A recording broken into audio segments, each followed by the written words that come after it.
welcome to Themis Podcasts. Themis is a risk management firm specialising in financial crime. Our aim of these podcasts is to bring you interesting news, interviews and recordings of our exclusive events from the world of financial crime.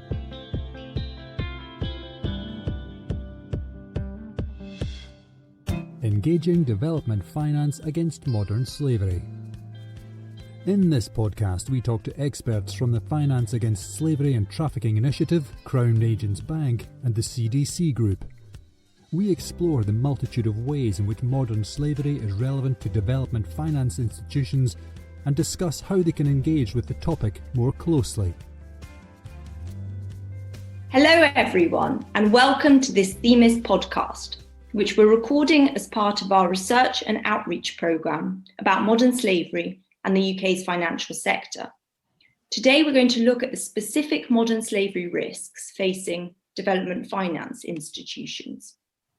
I'm Nadia O'Shaughnessy, Director of the Themis think tank, and I'm delighted to be joined by three expert panellists for this podcast. With me today are Dr. James Cockayne, Head of the Secretariat of the Finance Against Slavery and Trafficking Initiative, otherwise known as FAST, John Sam-Kubam, Senior Vice President and Money Laundering Reporting Officer at Crown Agents Bank, and last but not least, Mark Eckstein, Director of Environmental and Social Responsibility at the CDC Group. James, John and Mark, thank you so much for joining us today.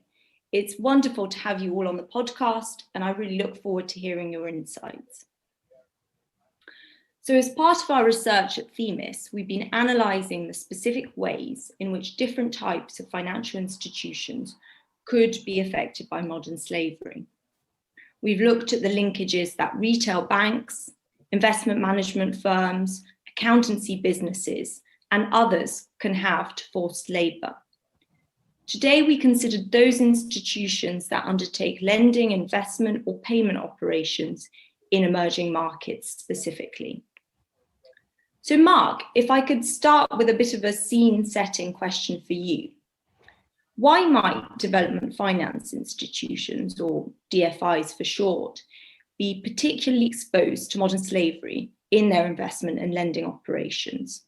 What are the risks that arise when operating in your target sectors and countries? Thanks, Nadia. I mean, I think the answer is, we invest in emerging markets, and while the laws and regulations may be reasonably coherent and strong, implementation is often weak. But I think it's important to emphasize that I don't think DFIs are any more exposed to modern slavery and trafficking risks than any other parts of the financial sector. If I'm being honest, we are all through the multiple ways in which FIs and private equity funds invest, exposed to elements of modern slavery and trafficking. I think DFIs have a mandate and an agency to explore that more vigorously, if you like. I mean, I have a team of 23 people working with me at CDC who are charged with delivering an ESG mandate, and a part of that is understanding labour practice and modern slavery risks. So we have a big, strong team that is looking at every investment we make, and where we see contextual risks around modern slavery, we will be doubling down on that. And I think one of the things that we can see across our portfolio and particularly in our financial institutions business, is that it takes a lot of energy and a lot of diligence to get to the root of where modern slavery and trafficking risks lie, and perhaps not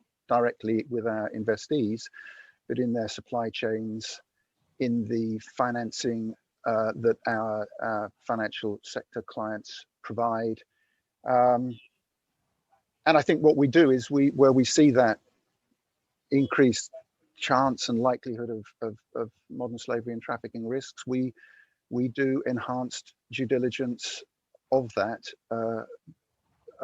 when we're looking at new prospects. And then perhaps as importantly, we're working with our portfolio pretty actively to ensure that during our holding period or our investment period, we are helping them understand and navigate the complexities of supply chains, which may have greater or lesser likelihoods of modern slavery. So I think that the challenge in some is, these are systemic failings in emerging markets, and as an investor who is investing in individual companies, it's often very difficult for us to effect the systemic change that we need to see, because these problems are pervasive.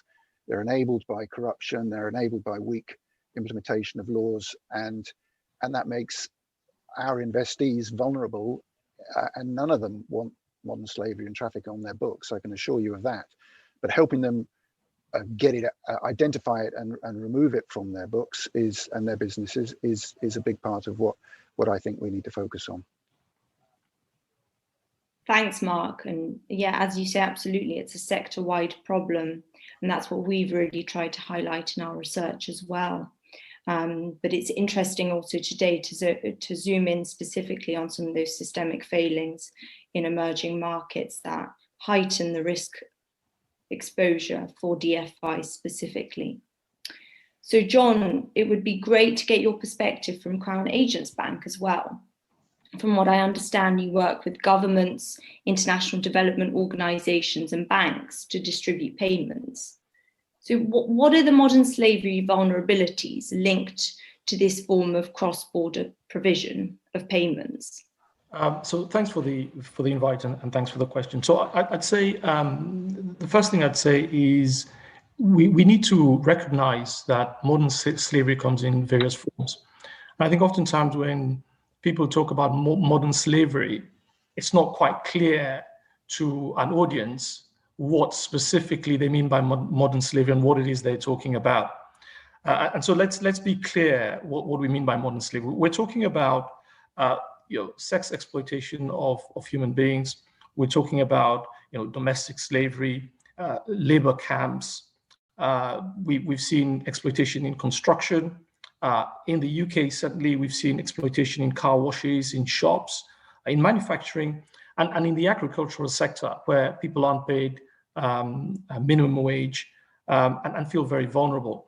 And so I guess the question one asks oneself is, if this is prevalent in the UK, in a developed economy with strong standards, governance, and a judiciary which punishes severely any derogations from law.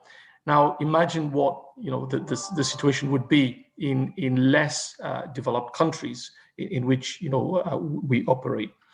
So what I'd say is, as an organization, what Crown Agents seeks to do is a number of things. So first of all, vendor risk management processes, making sure that any vendors, any partners we do business with in a lot of the emerging and frontier markets in which we operate have standards and have policies and a mission to fight against modern slavery.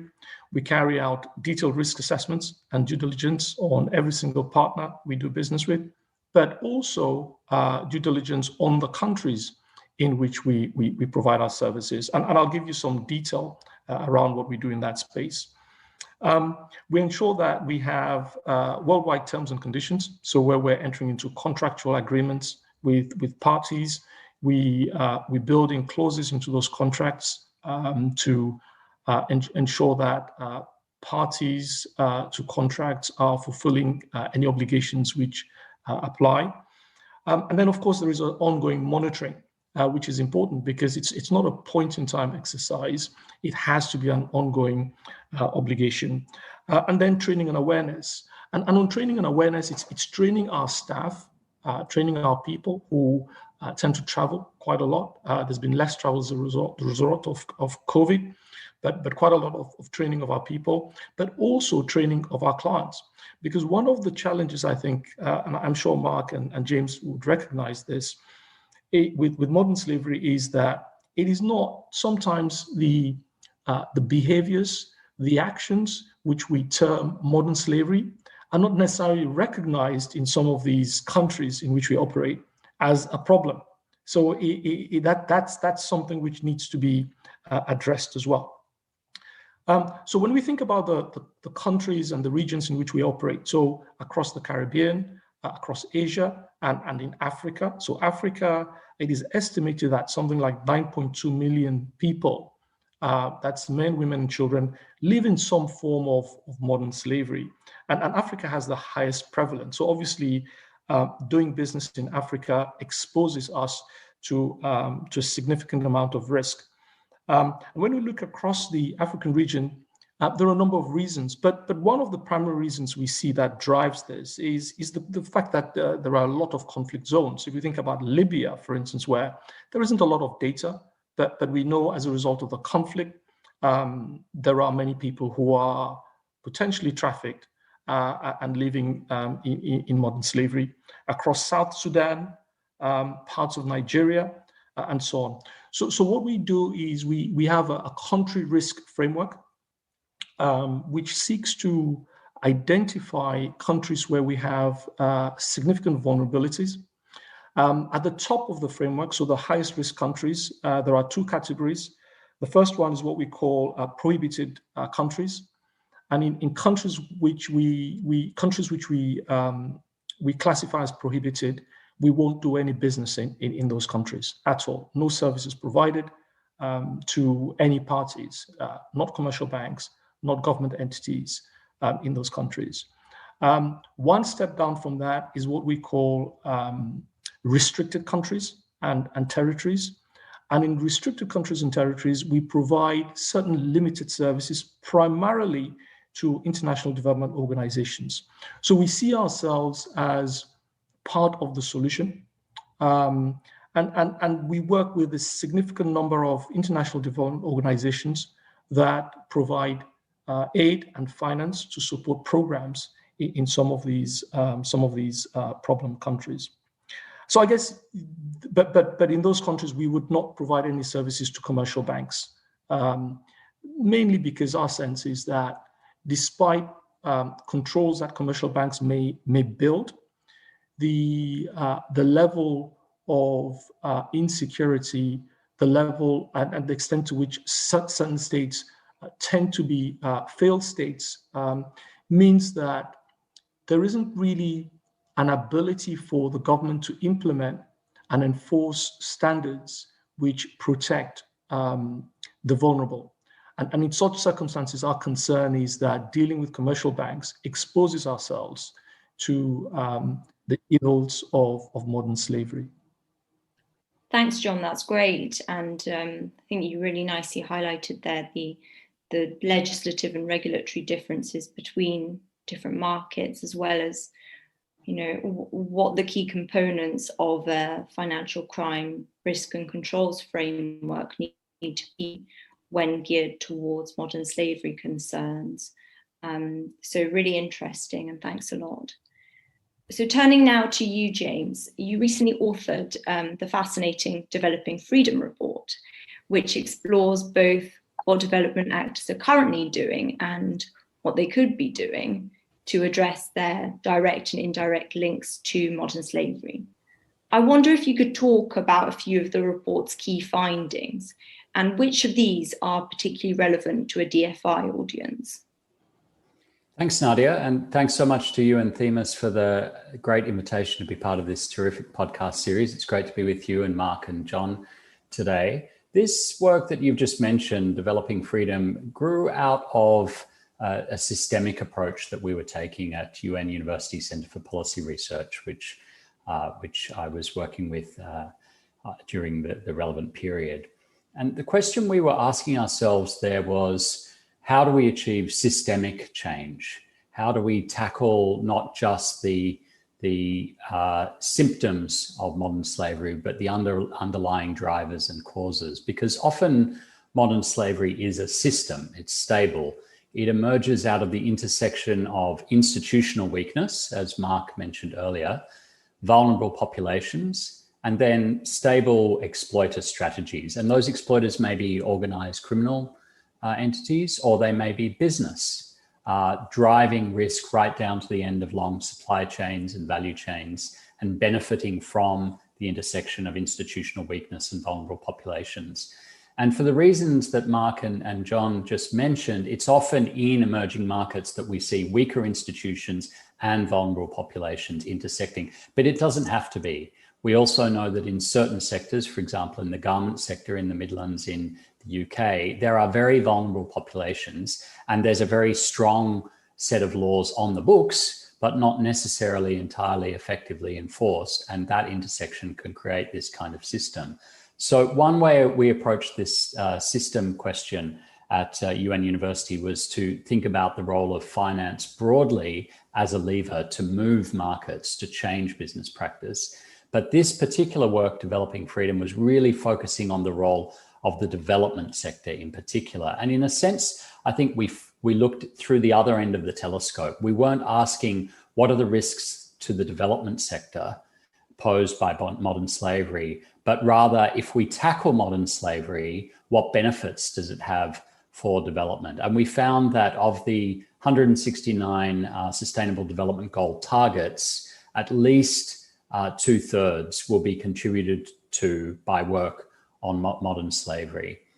The central thread running through all of this was the idea that modern slavery, seen from a development perspective, is really about one person denying another person their economic agency. Certainly, yes, their political agency, their social agency, but in a quite narrow sense, their economic agency, their ability to control their own labor and how that gets used, but also their ability to control consumption, saving, or investment of the funds that flow from that labor. We know that often today people in modern slavery are paid a wage, but how they spend that wage, what they do with that wage, can be extremely constrained. They may be in a very isolated environment and forced to buy living goods from the company store on the plantation where they work.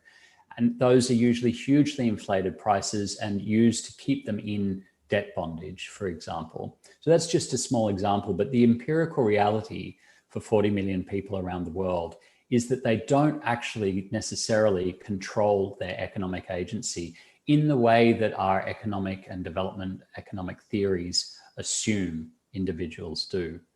So we pulled that thread. And what we found was when you pull that thread and you look at the knock-on, the spillover ripple effects through the economy of allowing 40 million people's agency to be controlled by someone else, you actually find macroeconomic results.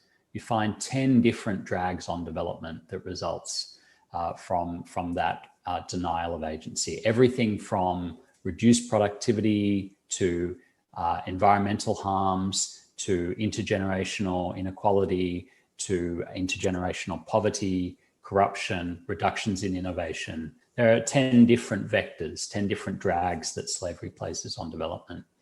And we looked at the practice of development finance actors around the World Bank Group, the regional development banks, a host of bilateral development finance institutions, and also export credit agencies. And we identified a bit of a blind spot on this point in their understanding and in their practice. Just 21% of the practitioners that we surveyed said that modern slavery or related forms of exploitation are seen as targets of their organization's programming. The rest see them more as risks that arise during programming and therefore must be safeguarded against. And that also flows through to capital allocation decisions by DFIs and indeed by governments. If we look, for example, at ODA and in Developing Freedom, we studied 2 million official development assistance project records.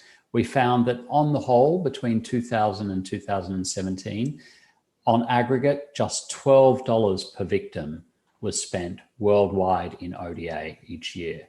So when you think about what that signals, it signals that this is a very, very low priority in the development sector. It's not seen as a question that goes to the heart of the development sector's goals: poverty alleviation, conflict mitigation, female empowerment, economic growth. It's seen as peripheral. And what we're trying to do with this work is really call that into question and point out that if we tackle those 10 drags on development that slavery creates, we're going to unlock significant growth. IMF researchers have studied this and have found that if we terminated child marriage tomorrow, we would see a 1.05% bump in GDP growth. And that's just for child marriage, just one component of the package of exploitation we know as modern slavery. So there's a huge sustainable development argument here for embedding anti-slavery goals at the heart of our development practice, including the work of development finance institutions. Thanks very much, James. So clearly still a long way to go, and as you say, a very strong argument. I thought the report was hugely interesting and really important, and I'd recommend it to everyone. But we'll return to developing freedom later, because I'd really like to showcase some of those findings a bit more. But first, I'd like to hear Mark's perspective on some of the industry best practices, as well as the avenues for improvement. So Mark, I know you've worked with James on the FAST initiative, you in the role of commissioner and James as head of the initiative secretariat. I also think you were involved in the good practice note called Managing Risks Associated with Modern Slavery, which was published by the CDC group alongside the EBRD, the IFC and DFID in 2018. So I was wondering whether there were any best practices outlined in this report or in the FAST blueprint that you'd be able to share with us today, Mark.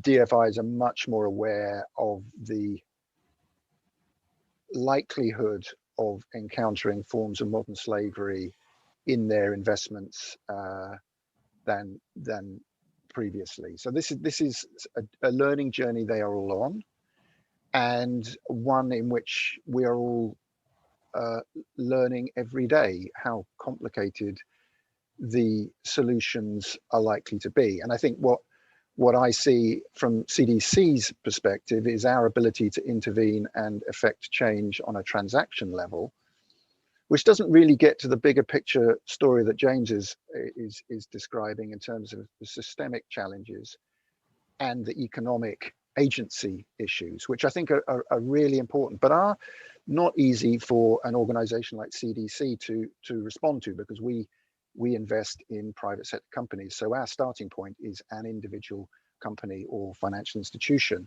and we can make a difference there. So I think having DFIs see this as a systemic challenge and having them apply a consistent set of tools and approaches to it, whether it's through business integrity or through the ESG human rights lens, and working in partnership both with our DFI peers, but also NGOs and other actors who share our interest in addressing modern slavery, are all important sort of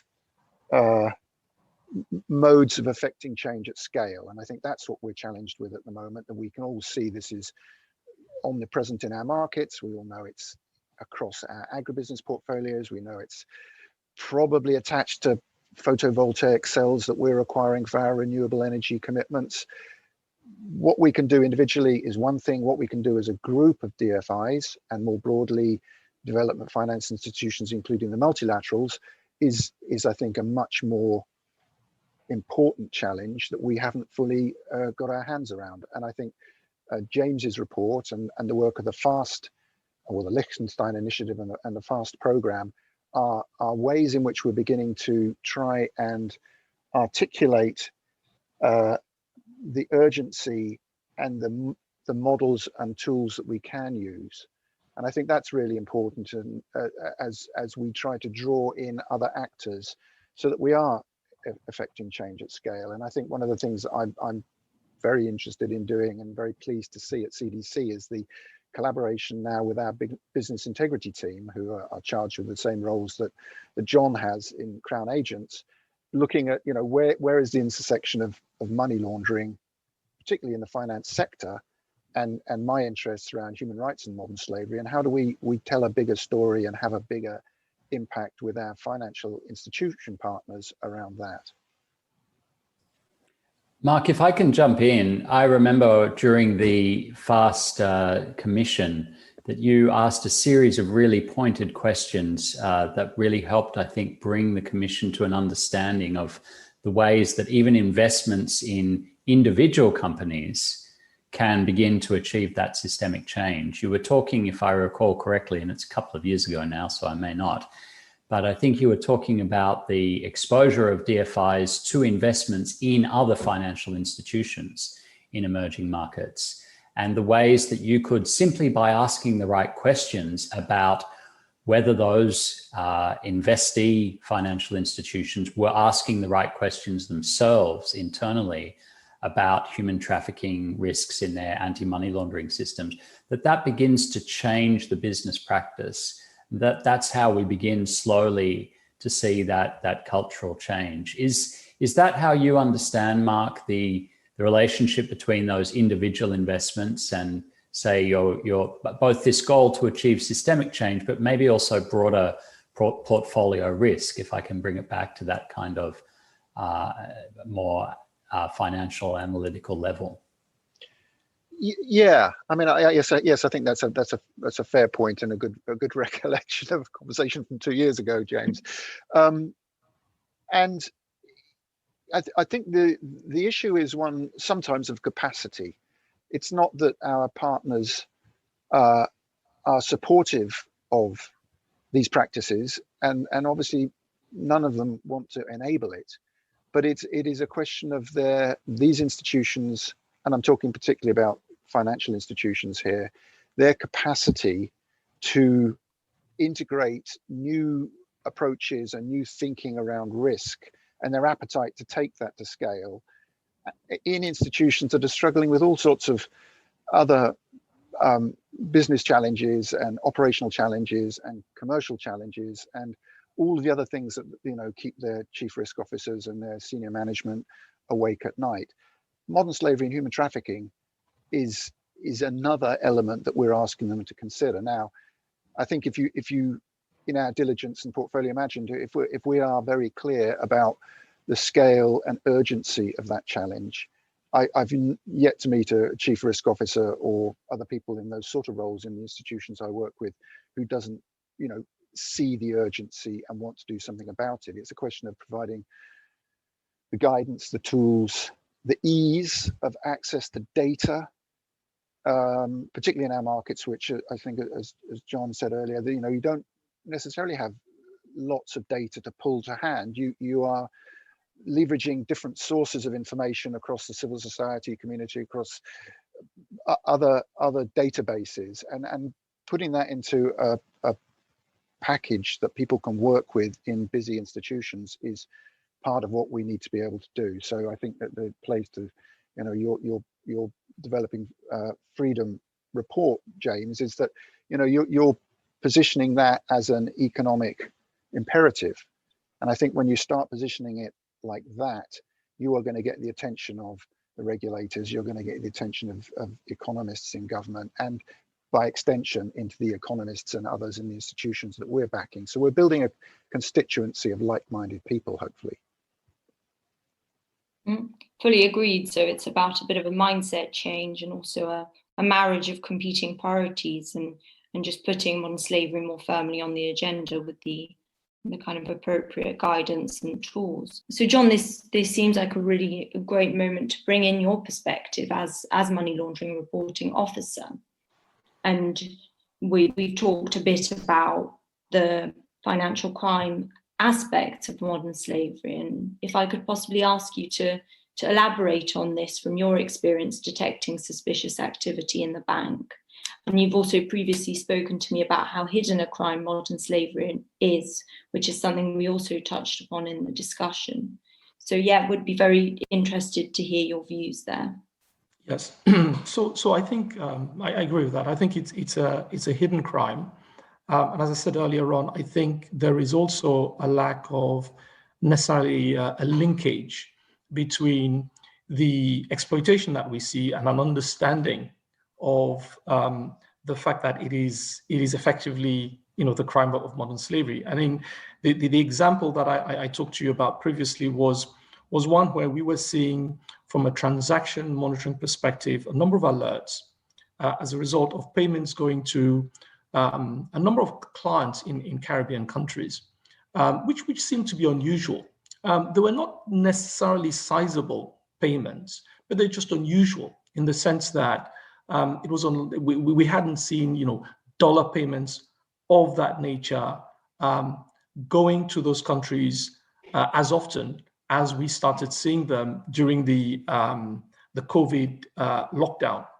So we started, querying these payments, asking questions of the remitters and asking questions of our respondent institutions. And as we asked questions, a lot of answers started coming back. The main answer that was coming back was a lot of people are working from home. A lot of people are now working online, and they're earning a living online because of the restrictions of COVID. So we asked the question, do you understand the type of online activity these people are doing? Are they lawyers? Are they accountants? What is it they're actually doing? And we found that there was a range of online activity which was generating income for the clients of our respondent institutions. But we found that the alerts we were seeing were primarily as a result of a significant uptick in online adult activity. So adult entertainment on webcams, which clearly is an area which partly was outside our risk appetite, but also we know that the adult entertainment industry tends to be linked to trafficking and tends to be linked to exploitation, and ultimately falls within this category. And it's interesting to see how simply building the right transaction monitoring solutions, carrying out enhanced due diligence, and asking questions led us to a problem which even our respondent institutions hadn't identified. And this just gives a sense of some of the linkage between the work we're doing and the broader attempts to limit the exploitation of vulnerable individuals through modern slavery. Thanks, John, and really important work there on the financial crime side. But Mark, I wanted to go back to the point you made just previously about the work you at CDC Group have been doing with the business integrity team, because you come at this problem from an ESG angle. And I'm really interested to hear about the specific value that you think there is in bringing together different business functions to address modern slavery as more of an enterprise-wide concern. Yes, I mean, it was one of the takeaway revelatory moments of the FAST, the Liechtenstein initiative, was the realization that there's a whole group of people working in the finance sector who had exactly the same ambitions and expectations as me, but they were coming at it through an AML KYC lens and not a human rights lens. And I went back to my business integrity team and said, well, I've been working with you for a number of years, and we've never really had a conversation about modern slavery, or interestingly, a bunch of other things that they focus on around illegality, corruption, whether it's land, whether it's labor, whether it's modern slavery. There's a bunch of things where there's a very strong intersection between the business integrity expectations that we have as a DFI and the ESG ambitions we have, particularly in our markets. And I think I'm now having a clearer understanding of where that touches down and where we can collaborate and leverage up a bigger impact thesis, if you like, in the presentations we make to our investment committee, but also a bigger impact with our portfolio is certainly an area that I would like to see build out and expand in the nearer term. One of the challenges we have, and the story about your story, John, about the sort of remittances and the money transfer messages that you're picking up through algorithms you're running in the background is fascinating. It doesn't play out easily necessarily in our markets, where we're dealing often with relatively less sophisticated financial institutions who don't have the same online data sets and the same ability to interrogate online transactions in the way that we see in the UK, Europe, and the US now, and in Australia, of course. So I think there are barriers to scale and efficiency in some of our markets that do mean we have to approach it in a more rudimentary way, rather than running some smart algorithm in the background that says you should be watching this particular set of transactions or remittances, because that in some markets we just don't have that sophistication. So just on that point which Mark made, I think it's an interesting point. But what we're seeing, obviously, because of the nature of the business we do and the clients we have and the jurisdictions we do business in, one of the things we're finding is that we are actually spending quite a lot of time educating our respondents and developing our respondents as part of our risk mitigation strategy. Because if you think about it, if you're part of an ecosystem, you're only as safe as the whole ecosystem.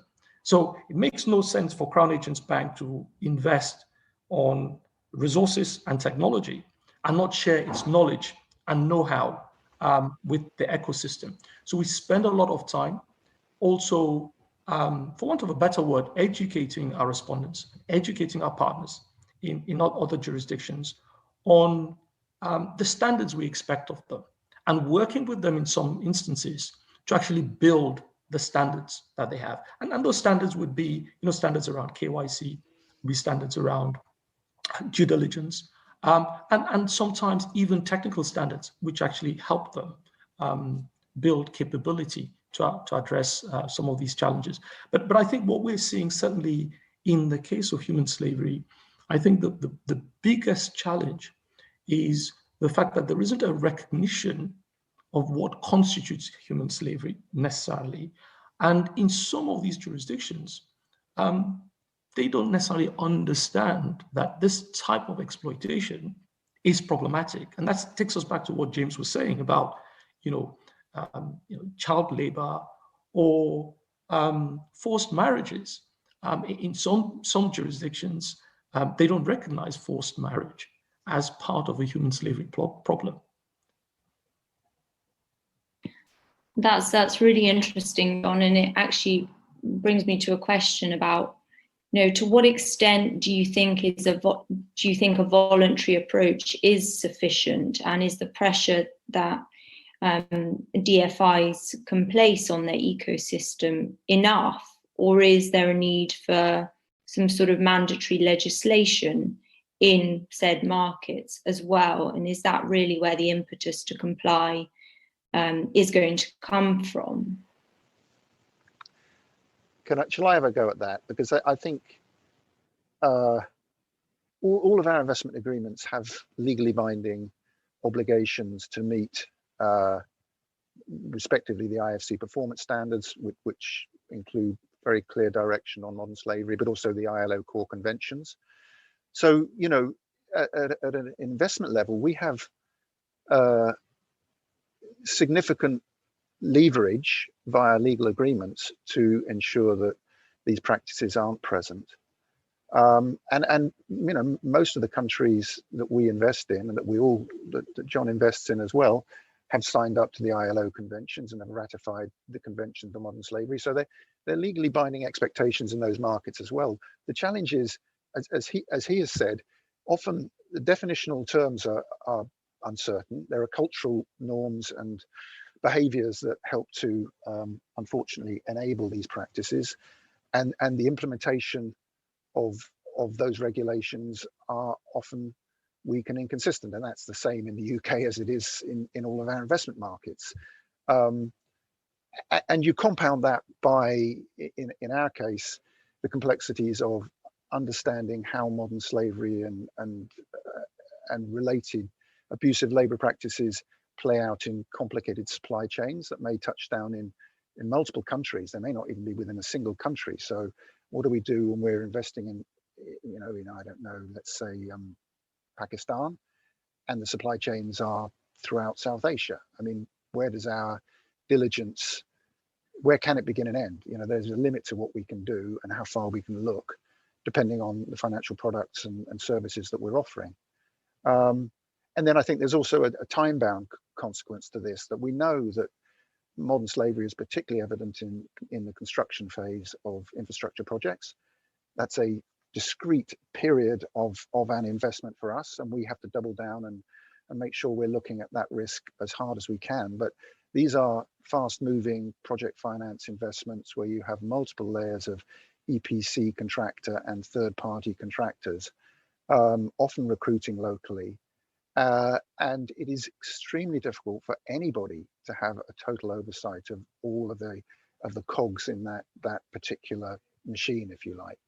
Definitely.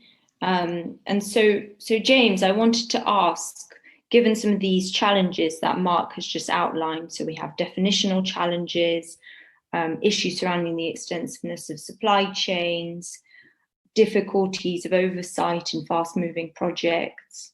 I wanted to link some of these challenges back to the Developing Freedom Report, and in light of them,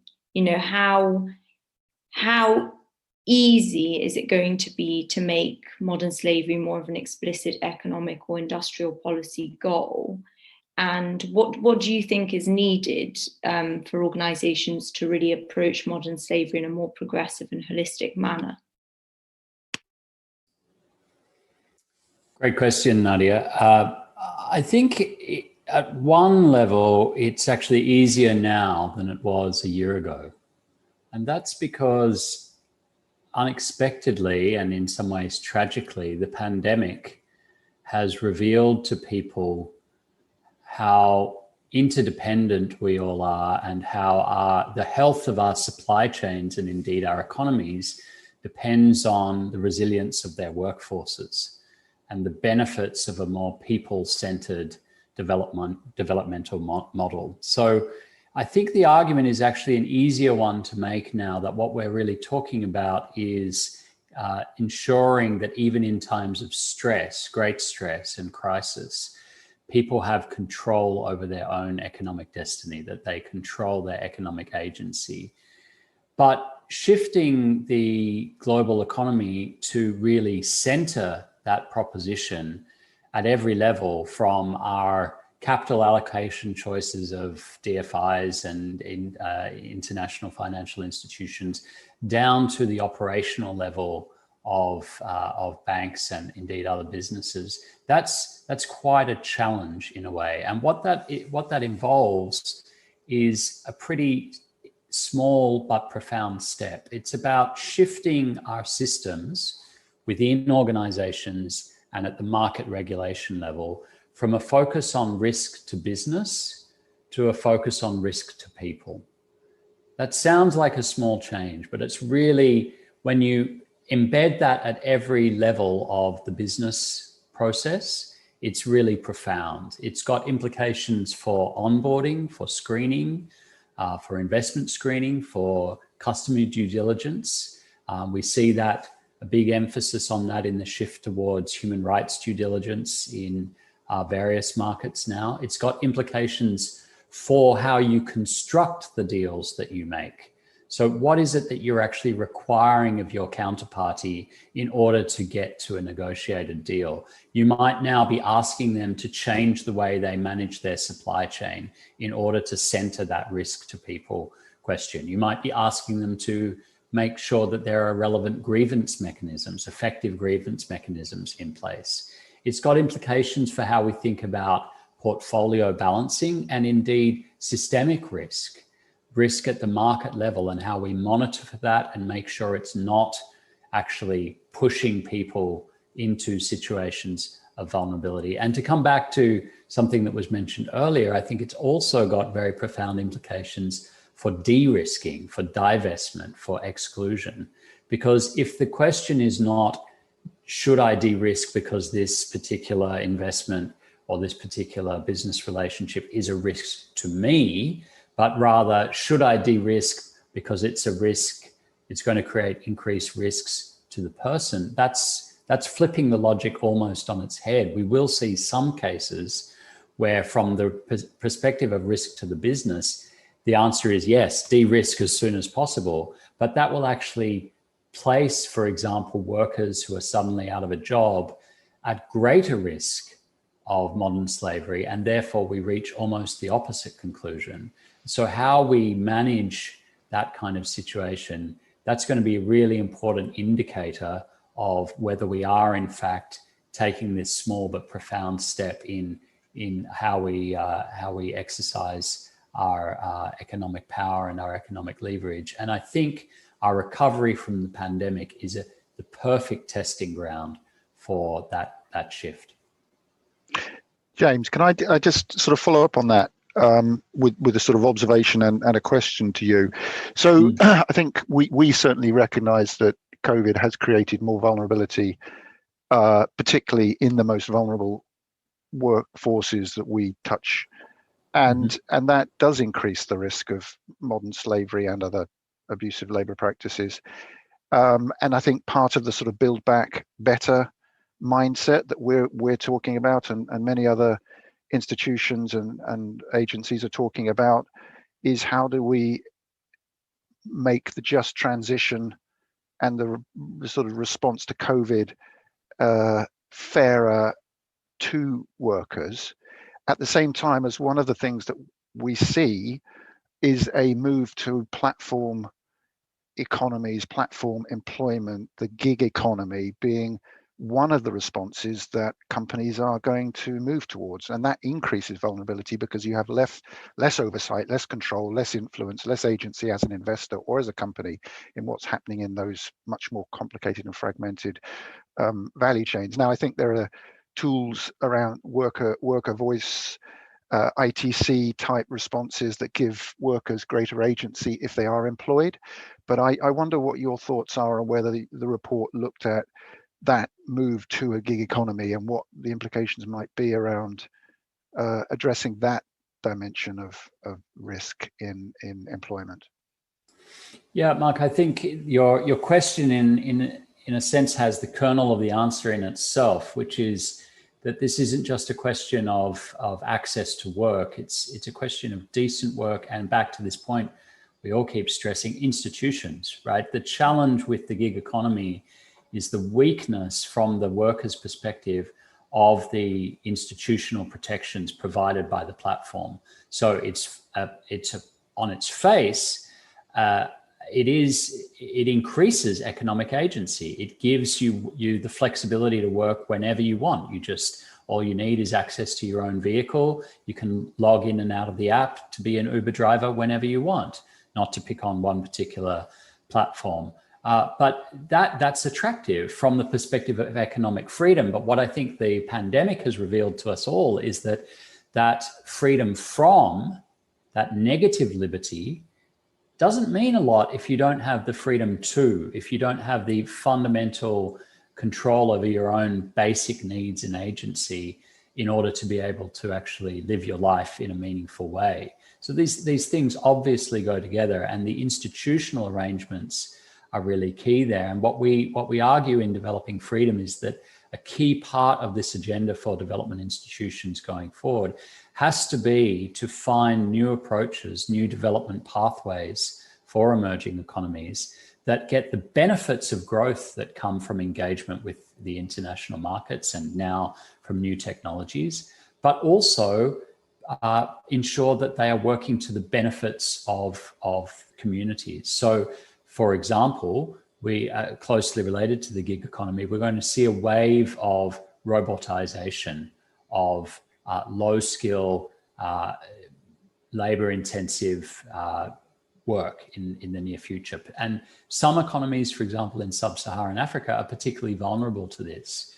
So we need to think about new models to make sure that benefits the people in those economies. One example here that some think tanks have touted is actually giving people equity in the robots. Just as we used home ownership in the 20th century as a driver of economic growth and lifting people out of lower income situations into middle income security, so we might think about equity in other forms of valuable assets like robots as a new driver. It sounds perhaps rather creative. It is rather creative. We're going to need to be creative in our models to think about how we harness these platforms to deliver agency in a meaningful way. And that's really interesting, James, and highlights kind of what a moving issue this is. So affected really on a daily basis by broader developments. We've spoken about COVID, we've spoken about working from home, we've spoken about the gig economy, automation, very much new developments that are changing the landscape in terms of modern slavery and the risks that institutions face. But I wanted to, on this note, kind of touch upon a slightly more heartening recent trend that we're seeing, and that is the growth in mandatory human rights due diligence legislation. So do you think that this is likely to add real impetus to the detection and disruption of modern slavery in the companies that DFIs lend to, invest in, or procure services from? I'm happy to take an early stab at that. I mean, I think my view is yes, absolutely. Even in a jurisdiction like Australia, where we don't have mandatory human rights due diligence, but we do now have mandatory modern slavery risk disclosure for companies over a certain operating revenue threshold, we see the knock-on effects through their supply chains coming very, very quickly now. And the government here in Australia has been quite explicit that these reporting expectations apply to financial institutions. So we see, for example, now groups of investors emerging using their collective leverage to focus in on specific named companies and ask them to take steps to identify, disclose, and address modern slavery risks in their supply chains. And that, of course, quickly trickles down below the reporting threshold. So even though it's only the larger firms that are required to report, the smaller firms are being asked by the larger firms to identify the modern slavery risks. And that has a really important signaling effect and begins to change market expectations and norms. I think mandatory human rights due diligence that's now being countenanced by the EU Commission and the debates going on in various jurisdictions in Europe, in Germany, in Switzerland, in some of the Northern European countries are going to fundamentally change expectations on business, not only in Europe, but potentially for any business operating in the common market. And that will have enormous implications in North America, for example. Now, we don't know exactly how the Biden administration is going to approach this issue. There are a lot of signs that the SEC is going to move at least on the environmental aspect of the ESG agenda. And I'd be surprised if they don't broaden that out to sustainability more broadly and have a labor standards component in there. It's very clear they're going to bring labor standards into the trade debate. So one way or another, I think you'll see these different efforts reinforcing each other and a new approach that centers these questions of risks to people and sustainability much more clearly than we've seen to this point. Thanks, James. And that broader international conversation is also a really interesting one and actually leads me to my next question. And this is really about working multilaterally with other partners. So as we know, development finance originates from all over the world, and many governments and funds support projects in developing countries, but not all of them share your attitudes and practices when it comes to modern slavery. So my question is, how do you work with partners who take a potentially different view to these issues? So I guess we take an approach which I guess it's there's a point which James made about de-risking. It's really simple in terms of the approach that a commercial bank, which is what we are ultimately, will take, where we are doing business with partners that have a different view. We basically de-risk. And to the point James made earlier on, the impact of de-risking is that it protects us as an institution, but unfortunately may not protect the parties that, you know, the regulation or the purpose of the obligations are meant to protect. But the reality, that's just the reality of doing business today, where parties are unable or unwilling to meet the stringent criteria obligations, conditions we impose. The only solution we currently have is withdrawal and de-risking from those parties. Just a couple of observations from my side as well, building a little bit on what John was saying. I mean, I think most DFIs have shareholders who are government agencies of one sort or another. We have FCDO as our shareholder, and they obviously have a very strong interest in modern slavery and were behind the report that James has been talking to. So at one level, we have a shareholder who has political sway and influence that we can't enable, acting in concert with us as we look at transactions. So ultimately, there must be a more joined up conversation that we should be looking to engineer with our shareholder and other multilateral institutions that our shareholder has expectations and interests in as well. So I think there's a sort of partnership model that gets to scale and different points of leverage that individual institutions can't deliver. And I think that sort of collaboration across either groups of lenders and investors or companies, institutions that are looking down specific value chains, whether they're soft commodity value chains or hard commodity value chains, I think there's much more ambition and opportunity for us to be more collaborative around, I don't know, cobalt. If we're looking at cobalt for whatever reason, batteries, for example, industry associations and industry initiatives around cobalt value chains are things that investors can look at and leverage in different ways.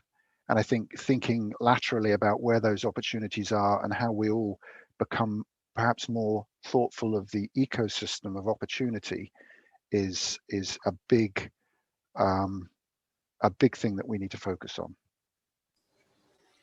Nadia, can I take a quick stab at this one? Of course. I think it's a really very important question. It's easy to rest on the point that modern slavery is illegal at all times, in all places, under international law. In fact, the freedom from slavery is one of the rights enshrined in the Universal Declaration of Human Rights that every country in the world supports. And there's a force to that argument that we shouldn't allow informal practices or norms to dilute the effectiveness of those rights internationally. But I think as a matter of operational practice, it's true that other arrows are needed in the quiver to win that argument, to win over the officials on the other side of the table in these discussions. And what we're trying to do with the Developing Freedom Report is offer some instrumental approaches. So saying whatever you may think of the practices that we understand to be abhorrent forms of modern slavery, there are other reasons not to continue with those practices. And those reasons are, very simply stated, we will all be better off if we remove those practices. We can show that economically, everybody is better off if you do away with slavery, because slavery, for one thing, depresses the wages even of quote unquote free workers. That's in fact the argument that won working men and women in Britain to the side of abolitionism in the early 19th century, and that led to the end of slavery as an institution, not just the slave trade, but slavery as an institution in the British Empire, that their wages, free men and women's wages, were being undercut by slave wages in the Caribbean and elsewhere. We know that historically. So there is a practical instrumental argument here for engaging with countries, with workers on that narrow economic basis. But I'm yet to find a country that openly defends the practice of one person acting as if they own another, which at its root is the recognized definition of modern slavery. Most of the arguments, when you drill down to it, have to do with vested economic interests and stakes. In the long term, we may all be better off by abolishing slavery, but in the short term, somebody is going to lose out. Somebody is benefiting from the rent-taking system that we call modern slavery, and it's making them rich and quite possibly powerful, because often there are links between the organizers of modern slavery and political interests. So we have to recognize that these interventions are not purely mechanical. They are small p political in that sense. They are going to disrupt the status quo that is benefiting somebody at the expense of everybody. Modern slavery allows traffickers and businesses that rely upon it to privatize the profits and socialize the costs. And that is something we really need to reverse. Thanks, James, and a series of powerful kind of interest-based strategies and arguments there. So I just wanted to ask whether anyone had any final comments or messages to make before we finish up. I think the one final thing I would say comes back to actually something Mark said at the beginning, that in a way, the risk exposure of development finance institutions is not necessarily unique in the market. Modern slavery is present all around the world. And as we see a growing collaboration between public and private finance, including to achieve sustainable development goals and broader ESG objectives, their risk exposures are going to become not only quite similar in profile, but intertwined. So for anyone who's listening to this, working within a private sector finance institution, please don't take from this that you're insulated from these challenges simply because you're not part of the public sector. In fact, the opposite, I would say, is true. And can I follow up on that with something that always gets me in hot water with my media and comms team? But if you haven't found it and you're a financial institution, you haven't found modern slavery, you're probably not looking hard enough, because it is there. It's got to be. By dint of statistics, it is on your book. And when you do find it, don't run away. That's the worst thing you can do. Try and figure out what smart people in your institution can do, whether it's AML or ESG or whomever, to assess and mitigate those circumstances for people who are in, very, very unpleasant situations. And that may mean thinking about microfinance, that may mean thinking about credit solutions to people you bring out of slavery. There are lots of really smart innovations going on across DFIs and commercial institutions. And I think it behooves all of us to think laterally about how we can be a bigger agent in solutions. Thanks, Mark. And I think that's a really good point to end on, and something we've really tried to stress in our report as well. Ignorance is no longer a line of defense. Modern slavery is so prevalent, and it's a matter of looking closely enough. So James, Mark and John, I want to say thank you so much to all three of you for joining us on this podcast today. I've really enjoyed our discussion, and I think you've raised some fascinating points and shared some really valuable insights. So thank you for that. And I think the conversation has been really relevant to development finance institutions, but not only. And this comes back to a point you made at the very start, Mark, that this is a problem that concerns, the whole financial sector. So let's try and collectively get your message across to as many people as we can, both in DFIs, but also across the broader financial services industry. And to our listeners, thank you all for tuning in, and have a nice day. Thank you for listening, and I hope you have found this to be an informative and valuable podcast. Quick shout out, if I may. A core theme of our public-private research project has been to drive an industry-wide response, and so we are keen to speak to as many financial institutions as possible so that we can understand current and best practices. Whether you work for a bank or building society, an investment fund or an insurance house, an accountancy firm or a money services business, or indeed any other financial institution, we would be delighted to hear from you. If you would like to either participate in or sponsor this research, please do get in touch. We would love to talk to you and your team about what you are currently doing to either detect or prevent any links to modern slavery and human trafficking.